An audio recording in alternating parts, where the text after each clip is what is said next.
नमस्कार दोस्तों, चुनाव विशेष में मैं आपका स्वागत करता हूं। 5 राज्यों में आगामी विधानसभा चुनाव को देखते हुए हम आपके बीच चुनावी विश्लेषण लाने का प्रयास कर रहे हैं। यूपी में 10 फरवरी को पहले चुनाव का चरण पूरा होगा। अंतिम चरण 7 मार्च को होना है। 10 मार्च को रिजल्ट आ जाएगा। उत्तर प्रदेश में कौन चुनाव जीतेगा, किसकी सरकार बनेगी, इसका पता 10 मार्च को ही चलेगा। चुनावी सर्वे अपने अपने आकलन दे रहे हैं। हम अपने YouTube चैनल पर आमंत्रित लोगों से आकलन ले रहे हैं। चुनाव विशेष में आज हम फिर एक और आकलन प्रस्तुत कर रहे हैं।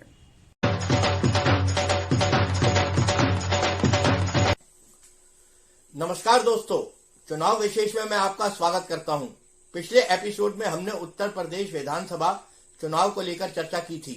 अब चूंकि विधानसभा चुनाव की घोषणा की जा चुकी है, इसलिए अब हम उन मुद्दों पे बात करेंगे जिसका असर मतदाताओं पे पड़ेगा। यूपी में मुख्य रूप से केवल 2 ही पार्टियां साफ तौर पर नजर आती हैं, भारतीय जनता पार्टी और समाजवादी पार्टी। चुनाव की घोषणा से पहले हालात कुछ और थे। चुनाव के बाद चुनावी सीन तेजी से बदल रहा है। तेरा जिक्र ही चलता है। वर्ष 2012 की जनगणना के अनुसार प्रदेश की जनसंख्या 20 करोड़ 42 लाख थी। तब से अभी तक जनसंख्या में काफी बढ़ोतरी हो चुकी है। अब हम बात करेंगे भारतीय जनता पार्टी की। पिछले चुनावों में बीजेपी को 327 सीट के साथ प्रचंड बहुमत मिला था। 5 सालों के बाद बीजेपी की लोकप्रियता में कुछ कमी देखने को मिलती है। इसका प्रमुख कारण सभी लोगों की आकांक्षाओं का पूरा ना हो पाना है। इसके बावजूद इस बार भी बीजेपी को पूर्ण बहुमत मिलना लगभग तय दिखने लगा है। इसके पीछे योगी आदित्यनाथ के नेतृत्व में किए गए कुछ महत्वपूर्ण कार्य हैं, जिस कारण उनको एक बार फिर समर्थन मिलता दिखाई दे रहा है। तेरा जिक्र ही चलता है। अब अगर हम पिछले 5 साल के योगी सरकार की उपलब्धि पे बात करें तो यूपी में खासकर राम मंदिर का मुद्दा एक चुनावी मुद्दा था, जिसे योगी सरकार ने पूरा कर दिखाया। दूसरा सबसे बड़ा सवाल प्रदेश की खस्ता हाल सड़कें थी, जिसे योगी सरकार ने 5 सालों के दौरान दुरुस्त कराया।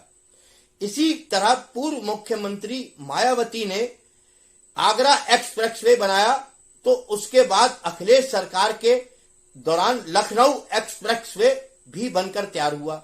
लेकिन इस मामले में भी योगी सरकार काफी आगे निकल गई।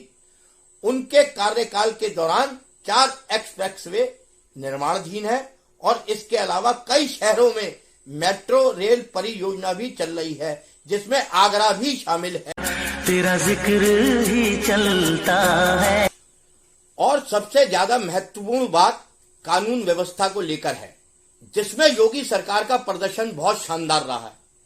गंगा जल प्रोजेक्ट, गंगा की सफाई, बनारस के घाटों का कायाकल्प आदि आदि इनमें कई काम शामिल हैं। लेकिन कुछ ऐसे क्षेत्र जिनमें योगी सरकार को ज्यादा काम करना चाहिए था, वो जैसे चिकित्सा, स्कूल की महंगी फीस और महंगी किताबें, जिनका सीधा संबंध आम जनता से है। शायद लोगों की सभी अपेक्षाएं पूरी न होने के कारण मुख्य विपक्षी पार्टी समाजवादी पार्टी की तरफ प्रदेश की जनता का झुकाव दिखाई देने लगा है और वह बीजेपी के खिलाफ मुख्य संघर्ष में आ गई है। तेरा जिक्र ही चलता है। चुनाव की घोषणा से कुछ माह पूर्व योगी सरकार ने प्रदेश के गरीबों के लिए 500 रुपए सीधे उनके खातों में जमा करने की घोषणा की थी। इस बीच केंद्र सरकार ने किसानों के विरोध के कारण तीनों कृषि कानून वापस लेने की घोषणा कर दी।